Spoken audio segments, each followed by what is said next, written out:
5 ವರ್ಷದ ಮಕ್ಕಳೊಳಗೆ ಇದನ್ನು ಹಸಿಯಾಗಿ ತಿನ್ನಲು ಕೊಡಬೇಡಿ, ಏಕೆಂದರೆ ಇದು ಗಂಟಲಿಗೆ ಸಿಕ್ಕಿ ಹಾಕಿಕೊಳ್ಳುವ ಸಾಧ್ಯತೆ ಇದೆ. ಇನ್ನು ಬೇರೆ ವಿಧಾನದ ಮೂಲಕ ಅದನ್ನು ಯಾವ ರೀತಿ ಪುಡಿ ಮಾಡಿ ಕೊಡಬಹುದು, ಆ ರೀತಿ ಆಲ್ಟರ್ನೇಟಿವ್ ಮೆಥಡ್ಸ್ ಮೂಲಕ ಪುಡಿ ಮಾಡಿ ಕೊಡೋದನ್ನು ಬಳಸಿ.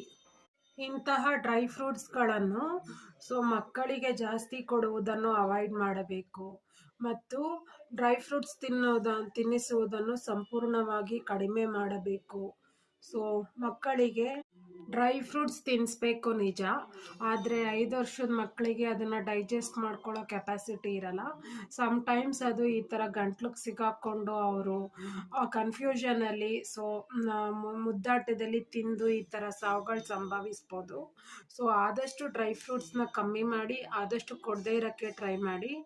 ಬೇರೆ ಡ್ರೈ ಫ್ರೂಟ್ಸಲ್ಲಿರೋ ಅಂಶ ಬೇರೆ ತರಕಾರಿಗಳಲ್ಲೂ ಇರುತ್ತೆ. ಅದನ್ನು ಐರನ್ ಕಂಟೆಂಟು, ಕ್ಯಾಲ್ಶಿಯಂ ಕಂಟೆಂಟ್ ಬೇರೆ ಇದರಲ್ಲೂ ಇರುತ್ತೆ.